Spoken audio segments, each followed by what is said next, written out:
Hi friends, मेरा नाम है भूषण। इससे पहले हम लोगों ने simple present tense, present continuous tense और प्रेजेंट परफेक्ट टेंस के बारे में पिछले 3 वीडियोस में डिटेल में पढ़ा। तो आज हम लोग पढ़ेंगे प्रेजेंट परफेक्ट कंटिन्यूअस टेंस। तो सबसे पहले उसका रूल लिख लेते हैं, उसके बाद में वो कब कैसा इस्तेमाल करना है, कब इस्तेमाल करना है वो मैं आपको बताऊंगा। तो रूल है subject plus have has plus been plus V1 plus ING plus object plus complement. Rule ध्यान दीजिएगा, subject plus have has plus been plus V1 plus ING plus O means object plus complement. तो दोस्तों अब मैं आपको बताता हूँ कि ये टेंस कब इस्तेमाल करना है। मतलब ध्यान दीजिएगा, किसी पर्टिकुलर टाइम से अगर कोई चीज़ शुरू है, बीच बीच में वो पूरी हो रही है लेकिन अभी तक शुरू है, ऐसे मतलब हम लोगों को बोलना है, तब हम लोग इस टेंस का इस्तेमाल करेंगे। मतलब प्रेजेंट परफेक्ट कंटिन्यूअस टेंस का इस्तेमाल करेंगे। तो वो कैसे? फॉर एग्जांपल, आप सब स्कूल में जा रहे हैं या फिर गए होंगे जो बड़े लोग हैं, तो हमारे टीचर हमको पढ़ाते हैं, मतलब मेरे टीचर मुझे पढ़ाते आ रहे हैं, ऐसा मतलब स्टूडेंट लोग बोलेंगे। मैं बोलूँ तो मेरे टीचर मुझे पढ़ाते आ रहे हैं। तो एग्जैक्टली जब टीचर एक दिन मतलब जिस दिन आते हैं स्कूल में, अपना पीरियड ख़त्म करके उस दिन का पढ़ाने का काम हर क्लास का पूरा करके वो चले जाते हैं, तो उस पर्टिकुलर दिन का उनका काम पूरा होता है पढ़ाने का। लेकिन क्या पूरे साल में जो मतलब एक बैच होती है उनको भी वो पढ़ाते हैं, तो उस वक्त का उनका उस साल का काम कंप्लीट होता है, लेकिन उनका पूरी तरह से पढ़ाने का काम खत्म होता है क्या? नहीं। तो एक बैच जाती है, दूसरी बैच आती है, हर दिन टीचर जाते मतलब आते हैं, पढ़ाते हैं, चले जाते हैं। वैसे एक बैच एक साल पूरा निकल जाता है और दूसरी नेक्स्ट बैच टीचर की तरफ मतलब टीचर के पास पढ़ने के लिए आती है। तो टीचर ने पढ़ाने का जो काम शुरू किया है वो शुरू है, बीच बीच में पूरा भी हो रहा है। जब मतलब फॉर एग्जांपल 10 क्लास को कोई टीचर पढ़ा रहे हैं, तो पढ़ाने का काम क्या है? शुरू होता है और 10 क्लास के बच्चों को एग्जाम होने के बाद में वो उनका पढ़ाने का काम पूरा हो जाता है। लेकिन नेक्स्ट ईयर कोई दूसरे बच्चे जो 9वीं में थे वो 10वीं में आते हैं, फिर से वही काम टीचर करते हैं। मतलब कोई काम किसी पर्टिकुलर टाइम से शुरू है लेकिन बीच बीच में वो पूरा भी हो रहा है, लेकिन पूरी तरह से वो पूरा नहीं हुआ। ऐसा जब भी हम लोगों को बोलना है तब हम लोग इस्तेमाल करते हैं प्रेजेंट परफेक्ट कंटिन्यूअस टेंस। तो इसका मतलब परफेक्ट मतलब पूरा भी और कंटिन्यूअस मतलब शुरू भी। मतलब प्रेजेंट परफेक्ट कंटिन्यूअस टेंस मतलब प्रेजेंट में मतलब वर्तमान में कोई काम पूरा भी हो रहा है और शुरू भी है, लेकिन पूरी तरह से वो पूरा नहीं हुआ है। फॉर एग्जाम्पल, मतलब टीचर कब तक पढ़ाएंगे? अभी तक पढ़ाना उनका मतलब 10 मेरे टीचर 12 सालों से मुझे मतलब मेरे स्कूल में पढ़ा रहे हैं, तो 12 सालों से उनका काम पढ़ाने का शुरू है, लेकिन अभी तक पूरा हुआ है क्या? तो कल भी अगर स्कूल चालू होंगी फॉर एग्जाम्पल तो वो आएंगे, नेक्स्ट ईयर भी वो आएंगे। मतलब जब तक वो रिटायर नहीं होते तब तक वो आते रहेंगे स्कूल में। तो उनका काम बीच बीच में हर एक साल में मतलब साल पूरा होने के बाद में समाप्त भी होता है। हर दिन जब वो पढ़ाते हैं तो उस दिन का उनका काम पढ़ाने का समाप्त भी होता है, मतलब कंप्लीट भी होता है, लेकिन पूरी तरह से कंप्लीट नहीं होता। तो मतलब ये जो टेंस है वो शुरू भी है और बीच बीच में कंप्लीट भी होता जा रहा है, लेकिन बोलते समय तक पूरी तरह से पूरा नहीं हुआ, तब हम लोग इस्तेमाल करते हैं प्रेजेंट परफेक्ट कंटिन्यूअस टेंस का। या फिर फॉर एग्जांपल दूसरा वाला देता हूँ मैं आपको कि मैं 2005 से वडनेर में मतलब मेरे गांव में रहते आ रहा हूँ।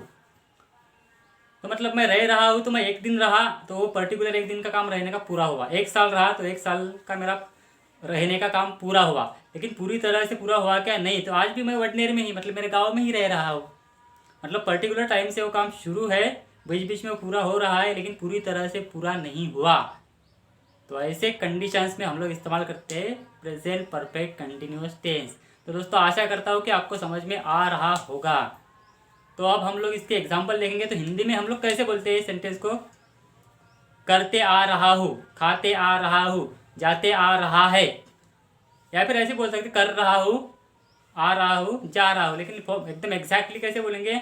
मैं 25 सालों से बिजनेस करता आ रहा हूँ। लड़की 3 घंटे से खाना पकाते आ रही है, मतलब 3 घंटे से उसने खाना बनाना शुरू किया।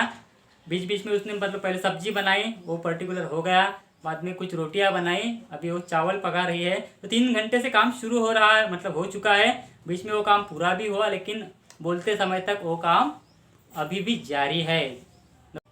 सो हम लोग इस्तेमाल करेंगे इस कंडीशन में प्रेजेंट परफेक्ट कंटिन्यूअस टेंस का। तो आइए पहला एग्जांपल हम लोग देखते हैं। मैं घर में पढ़ाई करते आ रहा हूँ, पढ़ाई करते आ रहा हूँ।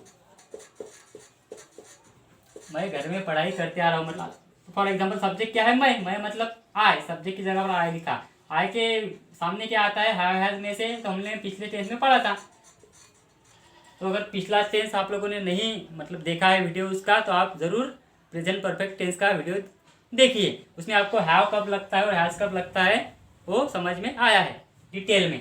तो आई के बाद हैव लगता है, तो आई हैव, उसके बाद में क्या है, हैव हैज में से हैव ले लिया, बिन, आई हैव बिन। अब काम V1 मतलब मेन वर्ब, कौन सा शुरू है काम, पढ़ाई करने का। पढ़ाई करने को क्या बोलते हैं इंग्लिश में, स्टडी, तो उसको लगाना है ING। तो आई हैव बीन स्टडीइंग होगा, स्टडी मतलब ही पढ़ाई करना।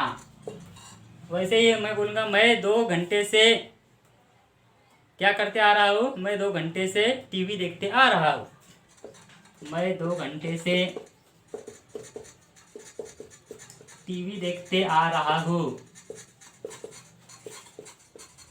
मैं 2 घंटे से टीवी देखते आ रहा हूँ, मतलब मैं मतलब आए के बाद लगता है हैव, आगे बिन, आई हैव बिन। टीवी देख मतलब देखने का काम शुरू है, तो क्या है, वॉच या फिर सी। आई हैव बिन वॉच को ING, V1 प्लस ING दिया है स्ट्रक्चर में। I have been watching a TV. तो फ्रेंड्स मतलब अगले किसी हम लोग वीडियो में ए एंड द का इस्तेमाल कैसे किया जाता है वो पढ़ेंगे। नेक्स्ट वाला एग्जांपल अब हम लोग लेंगे, तुम 15 तारीख से पैसे खर्च करते आ रहे हो। तुम 15 तारीख से पैसे खर्च करते आ रहे हो। तो तुम मतलब क्या इंग्लिश में, you.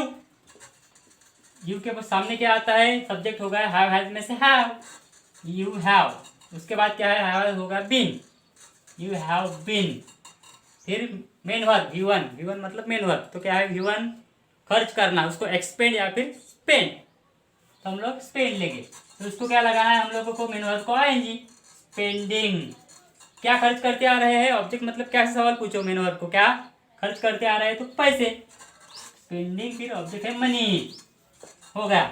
You have been spending money, लेकिन 15 तारीख से, 15 तारीख से, तो यहाँ पर हम लोग लिखेंगे 15। अब जो महीना है मतलब वो महीना हम लोग मतलब 15 नवंबर से, ऐसा भी हम लोग लिख सकते हैं, 15 नवंबर से। तो यहाँ पर ध्यान दीजिएगा दोस्तों, 15 नवंबर, तुम 15 नवंबर से पैसे खर्च करते आ रहे हो, मतलब पैसे खर्च करने का काम 15 नवंबर से शुरू हो चुका है, लेकिन अभी तक वो बंदा जो है वो मान नहीं रहा, खर्च करते ही जा रहा है। तो यहाँ पर बहुत ही इंपॉर्टेंट नोट ये है, तो देखिए जनरल अगर टाइम पीरियड है, जनरल टाइम हम लोग को मतलब जनरल पीरियड अगर है, तब हम लोग इस्तेमाल करेंगे फॉर का। और पर्टिकुलर अगर टाइम है, पर्टिकुलर या फिर एग्जैक्ट, तब हम लोग इस्तेमाल करेंगे सिंस का। तो जनरल कैसे और पर्टिकुलर कैसे, फॉर एग्जाम्पल यहाँ पर क्या है 15 नवंबर, तो यहाँ पर हम लोग एग्जैक्ट टाइम मतलब एग्जैक्ट डेट दी है। अगर किसी मतलब इस टेंस में exact date, exact time, exact day, exact मतलब ईयर ऐसा कुछ दिया रहेगा, तब हम लोग इस्तेमाल करेंगे सिंस।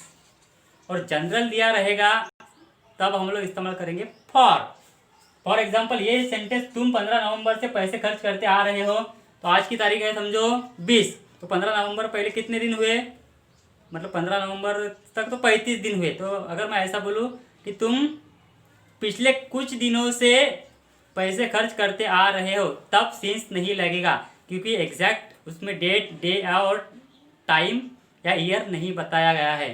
तो वो कैसे आएगा, you have been spending money for last few days. ठीक है, तो फॉर एग्जांपल मैं अभी 15 नवंबर है तो मैं बोलूँगा 15 दिन, 15 डेज और 35 डेज, 35 डेज। तो ये क्या है, डायरेक्ट क्या दिया है 15 नवंबर, तो ये एग्जैक्ट दिया है डेट, तारीख। उसके बाद में मैं बोलूँगा कि 2 आवर्स, और यहाँ पर एग्जैक्ट टाइम दे रहा हूँ मैं, एग्जैक्ट टाइम मतलब 10 AM। मैं बोलूँगा कि 2 इयर्स, 2 इयर्स तो मैं एग्जैक्ट यहाँ पर 2018। समझ में आ रहा है? कोई मतलब 3 डेज, ये डे का हो गया, बराबर है।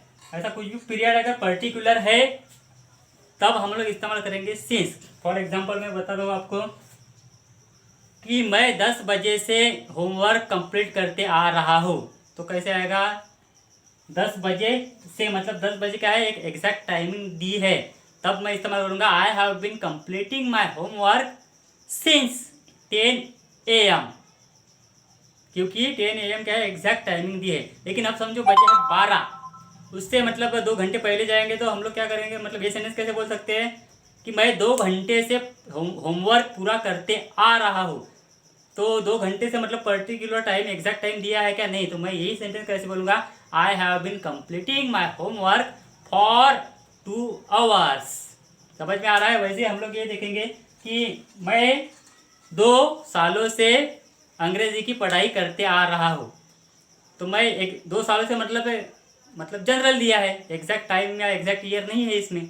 तो क्या, I have been studying English for 2 years. लेकिन वही अगर 2 साल पहले हम लोग जाए और एग्जैक्ट बताए 2018, और सेंटेंस बोले कि मैं 2018 से इंग्लिश की पढ़ाई करते आ रहा हूँ, तब क्या होगा, I have been studying English. अब एग्जैक्ट ईयर दिया है 2018, मतलब since 2018, I have been studying English since 2018। तो आप लोगों को ये बहुत ही ज़्यादा इंपॉर्टेंट नोट है कॉम्पिटिटिव एग्जाम के दृष्टिकोण से। अगर exact time, exact date, exact day और एग्जैक्ट ईयर दिया रहेगा तब हम लोग इस्तेमाल करेंगे सिंस का, इस टेंस में, प्रेजेंट परफेक्ट कंटिन्यूअस या पास्ट परफेक्ट कंटिन्यूअस या फ्यूचर परफेक्ट कंटिन्यूअस में। लेकिन जनरल ईयर दिया है, जनरल दिन दिए हैं, जनरल घंटे दिए हैं, जनरल डे दिया है, तब इन जनरल हम लोग इस्तेमाल करेंगे प्रीपोजिशन फॉर का। तो कॉम्पिटिटिव एग्जाम के बहुत सारे एग्जाम्स में जो होता है ना, तो ये कंफ्यूज करने के लिए इस पर 1 या 2 क्वेश्चन जरूर ही, मतलब डेफिनेटली होते ही है। तो आपको ये ध्यान से समझना चाहिए। जो भी लोग, जो भी स्टूडेंट नौकरी की तलाश में कॉम्पिटिटिव एग्जाम की तैयारी कर रहे हैं, तो इनको इस बात पे ध्यान देना बहुत ज़्यादा ज़रूरी रहता है। ठीक है, तो नेक्स्ट वाला हम लोग एग्जाम्पल अभी देखेंगे। आपको समझ में आया सिंस कब इस्तेमाल करना है और फॉर कब इस्तेमाल करना है। तो नेक्स्ट एग्जाम्पल हम लोग, अब लिखता नहीं हूँ मैं, खाली जनरली हम लोग देखेंगे। तो किसान खेत में काम करते आ रहे हैं, means farmers have been working in the farm हो गया। ऐसा बोलूँ मैं, किसान 2 दिनों से खेत में काम करते आ रहे हैं, तो farmers have been working in the farm for 2 days. 2 दिन पहले कौन सी तारीख थी, आज की तारीख है 9 दिसंबर। 2 दिन पहले 7 दिसंबर थी। तो मैं बोलूँगा कि किसान 7 दिसंबर से खेत में काम करते आ रहे हैं। अब 7 दिसंबर जो है वो क्या है, 7 दिसंबर एग्जैक्ट डेट दी है, तब मैं क्या बोलूँगा, farmers have been working in the farm since 7 December. समझ में आ रहा है? हाँ। या फिर सपकाल सर 15 सालों से बच्चों को गणित पढ़ा रहे हैं, तो हम लोग कैसे बोलेंगे, सपकाल सर हैज, अब हैव आएगा कि हैज आएगा, सपकाल सर एक इंसान का नाम है तो फिर क्या आएगा, has. Sapkal sir has been teaching maths to students, 15 साल जनरल है तो फिर फॉर 15 ईयर्स। वैसे मैं ऐसा सेंटेंस बोलूँगी, सपकाल सर बच्चों को 2005 से गणित पढ़ाते आ रहे हैं, तब कैसे होगा ये sentence, Sapkal sir has been teaching maths to students since 2005। 2005 क्या आया, एग्जैक्ट ईयर आया। तो दोस्तों आशा करता हूँ कि आज का ये वीडियो आपके लिए बहुत ही ज़्यादा यूजफुल हुआ होगा। वीडियो बढ़ रहा है, इस वजह से मैं मतलब उसको नहीं बढ़ा था, मेरा मोबाइल का रैम भी बहुत ही कम है, तो आप समझिए और आप इसकी मतलब इस टेंस की पढ़ाई अच्छे से करिए। फ्रेंड्स, अभी तक अगर आपने मेरा चैनल सब्सक्राइब नहीं किया तो please subscribe my channel and press the bell icon. और पढ़ाई करना तो मस्ट है ही। तो मिलते हैं दोस्तों नेक्स्ट वीडियो में, तब तक के लिए thank you and take care.